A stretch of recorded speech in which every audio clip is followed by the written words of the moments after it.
Hey, John here. Here's lick of the day number 49. This lick will get you banned from any blues jam out there, so be careful. This one is an aggressive pentatonic picking lick.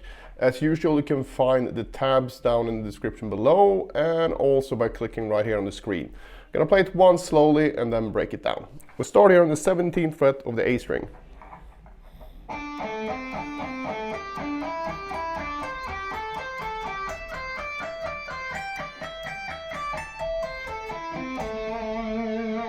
Alright, so this one uses this, what I call stretch shape for the pentatonic, and these are really great for certain sequences and not so great for other sequences. And the reason for that is because you get a repeated note if you go purely 3 notes per string in the same position.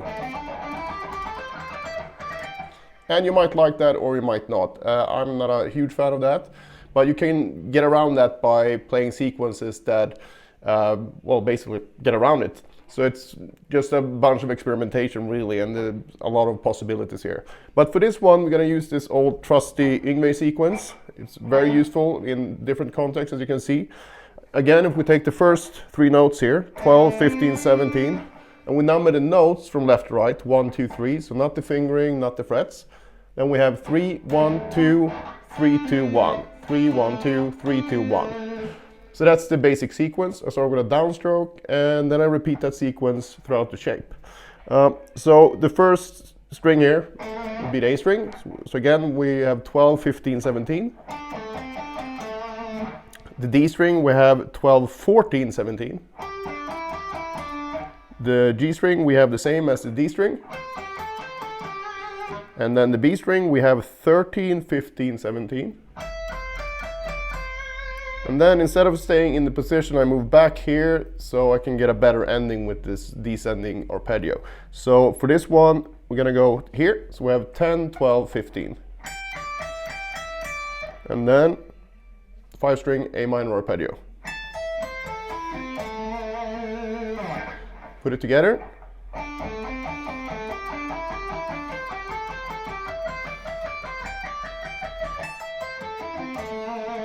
And of course, you don't have to end it there. You can keep on going any direction you want. And that's actually a good thing to practice. So get it up to as, you know, go as far as you like in the sequence and then end it somewhere else. And of course, move the sequence around as well. But we'll cover that in the practice section. All right, as far as practicing this one, I would go through each position basically. And I would also add the low E string. And then you can either just play 1 rep per string, or you can repeat the actual picking sequence if you're not really comfortable with it yet.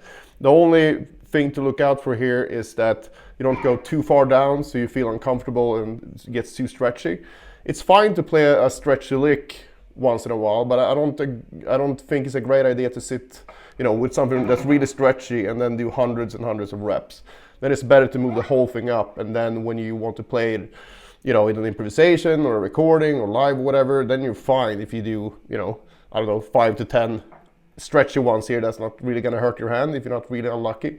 But if you sit down here or here or here, whatever, depending on the size of your hands, and you just repeat and repeat and repeat, you're bound to screw something up in your hand. So don't do that. Anyway, so what I would suggest is that you take this shape. If you start with that one and just add basically the same frets as what you start with here. And then you can do, like I said, 1 rep, like that, or if you just keep on going, maybe you do 2 to 4 reps on each string. So you just go.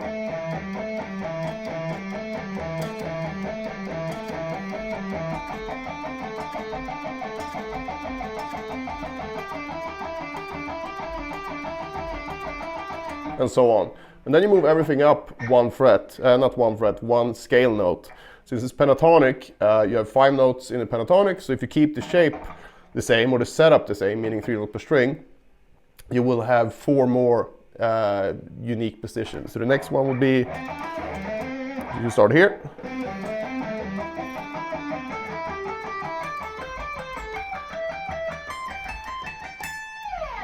So that's a really good way to practice this one. And also just do it on 1 string. So you go.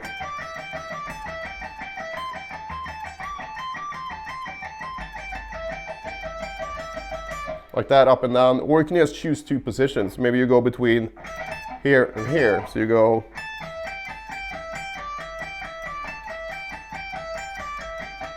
then you can go between this one and this one, and so on. So basically there's a lot of different options here, so you can work on the same sequence but still not feel like you're playing the same thing over and over again.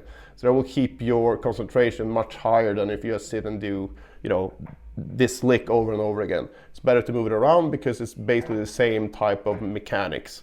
And talking about mechanics, if you have issues with this pattern, I would go through these 3-finger combinations. So I have 1, 2, 3, 1, 2, 4, 1, 3, 4, 2, 3, 4. Then just do maybe 2 of each, like this.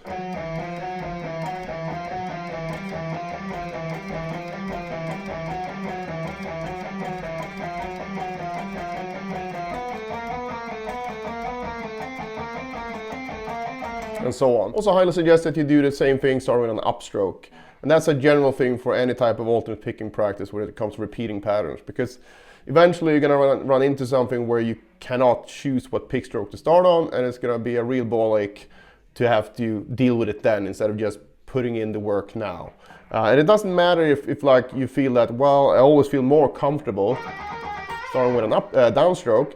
That's fine, but you still want to be able to do it fairly well with the other pick stroke as well.